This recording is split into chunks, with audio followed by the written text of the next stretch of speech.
Buen día, estimados estudiantes. Continuamos con la unidad de epidemiología. Vamos a hablar hoy de las enfermedades transmisibles, lo que conocemos como la cadena epidemiológica de las enfermedades. En este tema abordaremos las definiciones de lo que es la enfermedades transmisibles.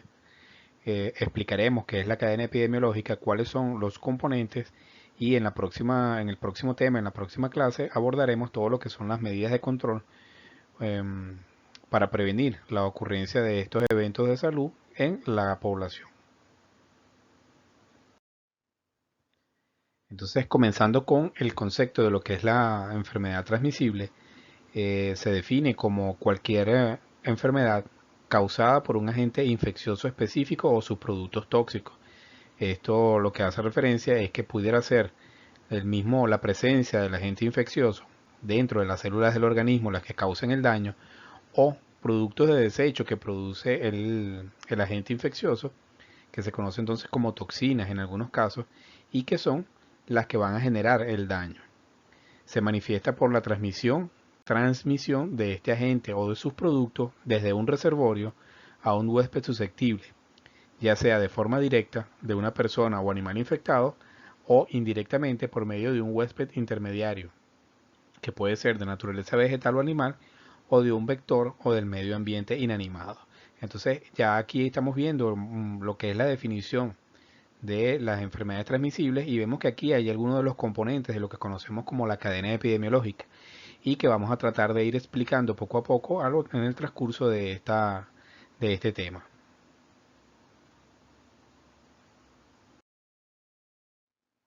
Entonces, la cadena epidemiológica como tal se define como la ruta que sigue el agente infeccioso desde la fuente de infección hasta el susceptible o hasta un huésped susceptible. Entonces, la cadena epidemiológica lo que hace es definir cuáles son los pasos que ocurren para la transmisión de un agente infeccioso desde una persona infectada o un animal infectado hacia un huésped susceptible.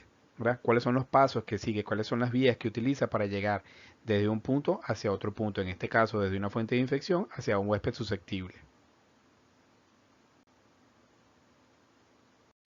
Entonces, esquemáticamente podemos ver acá que la cadena empieza, ¿verdad?, con el agente infeccioso, que sería el punto número uno. Luego habría un reservorio o una fuente de infección, que sería el otro punto, el punto número 2, que además esa fuente de infección le ofrece a ese agente infeccioso una puerta de salida, que sería como el tercer componente de esa cadena epidemiológica. Esa puerta de salida lo que le permite al agente infeccioso es encontrar una vía de diseminación para tratar de llegar o ir desde esa fuente de infección hacia un huésped o susceptible. En ese huésped o susceptible también está como quinto punto la puerta de entrada, es decir, por donde ingresa ese agente infeccioso para producir la infección o la enfermedad, que se encuentra además en el huésped o susceptible. Y nuevamente entonces vemos que la cadena se repite. Entonces estos dirían como los eslabones a través de los cuales nosotros podemos identificar o los pasos que sigue ese agente infeccioso para producir las infecciones y las enfermedades. Y entonces esto la importancia de conocer estos eslabones o estos pasos que eh, requiere o que se producen para transmitir la enfermedad es que podemos intervenir en algunos de ellos para prevenir la ocurrencia o el desarrollo de esas infecciones en la población. Ese digamos que es el objetivo fundamental de conocer en detalle cada uno de estos componentes de la cadena epidemiológica. Entonces, por supuesto que la cadena epidemiológica permite entender las relaciones entre los diferentes elementos que conducen a la aparición de las enfermedades transmisibles. El esquema busca entonces ordenar los llamados eslabones que identifican los puntos principales de la secuencia continua de interacción entre agente, el huésped y el medio. Es un poco lo que acabamos de decir. O sea, la cadena epidemiológica lo que me permite es identificar cuáles son los pasos que sigue el agente infeccioso y poder intervenir, poder cortar precisamente eso que se conoce como cadena. A lo que yo intervengo con medidas de prevención, entonces voy a cortar el agente infeccioso, no voy a cortar el agente infeccioso, voy a cortar la transmisión, corto la cadena, corto los eslabones e impido que el agente infeccioso continúe su curso y con ello entonces voy a prevenir el desarrollo de los problemas de salud en la población, que en definitiva termina siendo el objetivo principal, ¿verdad? El objetivo macro que tenemos nosotros como agentes de salud, prevenir la ocurrencia de eventos de salud, de enfermedades en la población. Entonces, evidentemente, la cadena epidemiológica cumple ese papel. Me permite identificar dónde yo como agente de salud puedo intervenir para minimizar el efecto de los agentes infecciosos y prevenir la ocurrencia de las enfermedades en la población.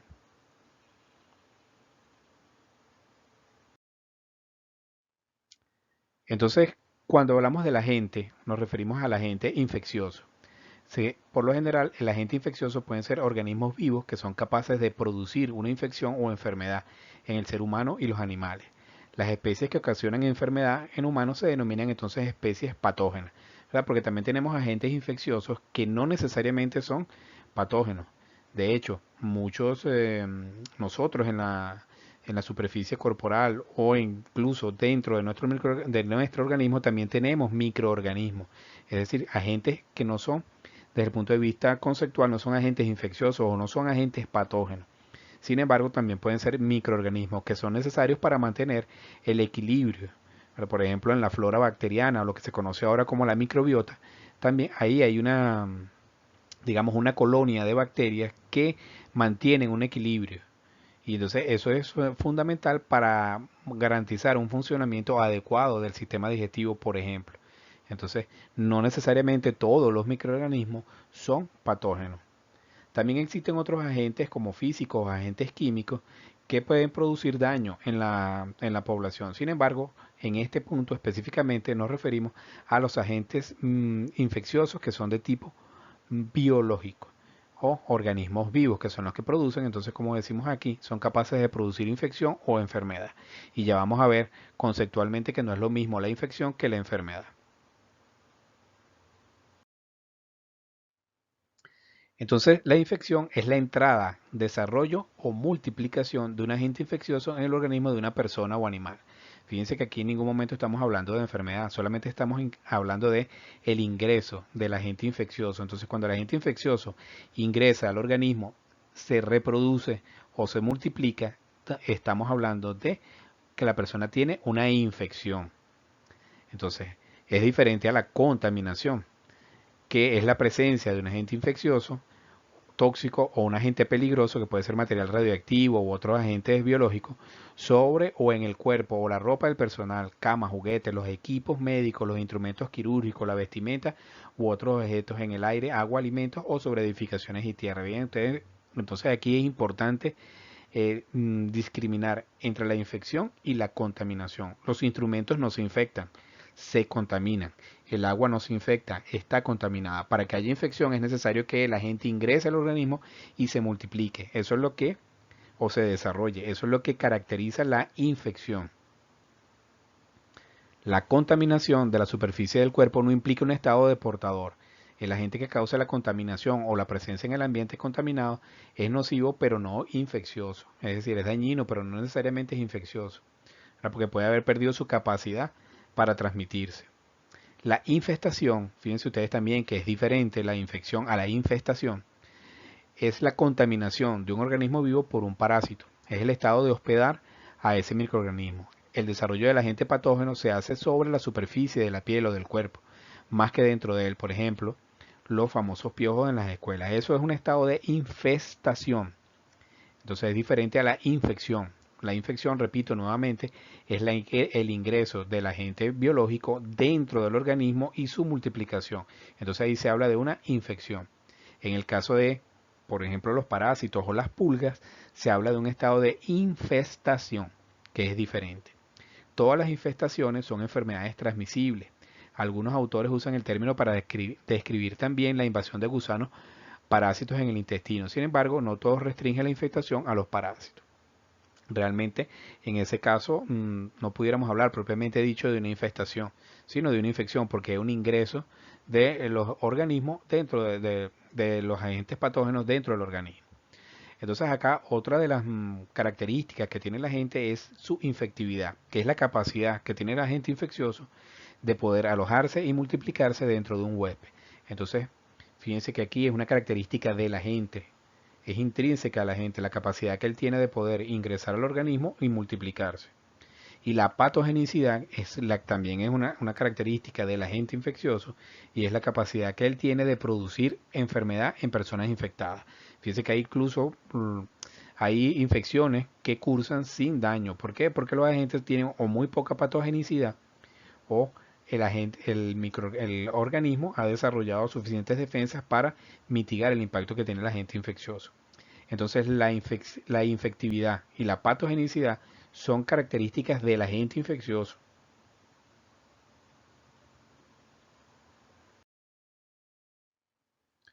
Otro es la dosis infectiva, que es el número de microorganismos necesarios para causar la infección. Entonces aquí es muy fácil porque nosotros generalmente lo relacionamos también con la dosis de un medicamento, la cantidad que se necesita para que pueda generar infección. Es decir, cuánto de ese agente infeccioso es necesario que ingrese al organismo para poder multiplicarse y desarrollar la infección. El poder antigénico es la capacidad también de la gente, todo esto son características intrínsecas de los agentes infecciosos. Entonces el poder antigénico es la capacidad de un agente infeccioso de producir anticuerpos o inmunización en personas infectadas. Es decir, es la capacidad que tiene el agente infeccioso de interactuar con el sistema inmunológico de un huésped para que éste genere una respuesta inmune. Eso es lo que estamos diciendo acá. Y la virulencia es la capacidad del agente infeccioso de producir casos graves y fatales. Es decir, es la severidad del daño. Fíjense que una cosa es la patogenicidad, que es la capacidad de producir daño, y otra la virulencia, que es la capacidad o la severidad del daño que ocasiona ese agente infeccioso. Otra de las características de los agentes infecciosos es la letalidad, que es la tasa de muertes observada en una serie de personas que han sido afectadas por el evento, es decir, los muertos de aquellas personas que se infectan y se enferman, ¿verdad? Deben estar enfermos realmente por el agente infeccioso, es decir, deben cursar la enfermedad y morir por la misma. Entonces, es la relación que existe entre las defunciones por la enfermedad, entre todos los que se han enfermado, multiplicado por 100. Esa es entonces la letalidad.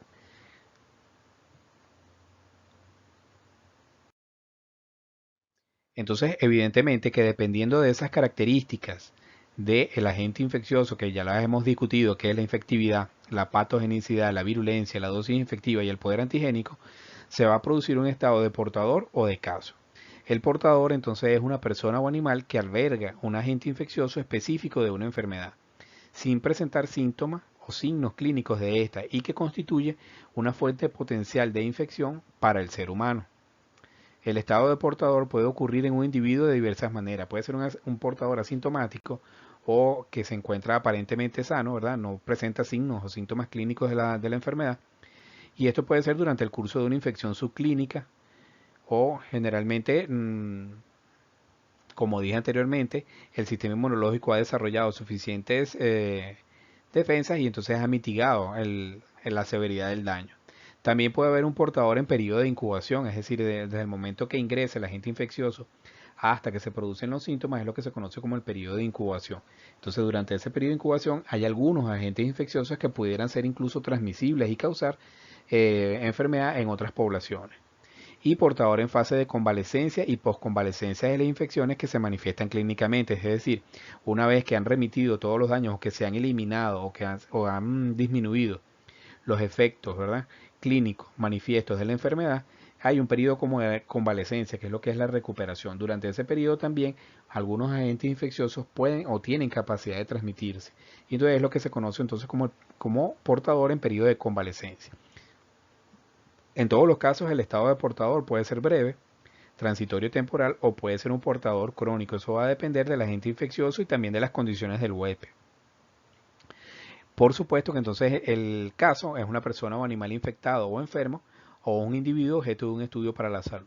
El caso confirmado es la persona en el cual ha sido aislado e identificado un agente productor de la enfermedad o que tiene alguna otra evidencia de laboratorio de la presencia de un agente infeccioso.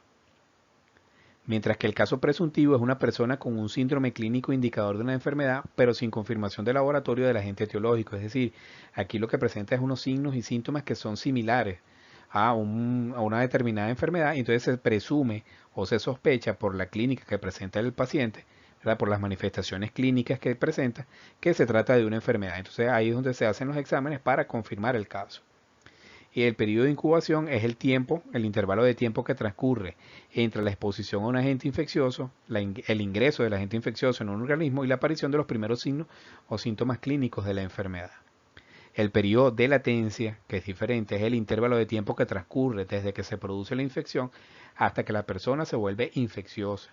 Es decir, algunos agentes requieren de un cierto tiempo de multiplicación dentro del huésped para poder entonces ser infeccioso. Y ese periodo es lo que se conoce como el periodo de latencia.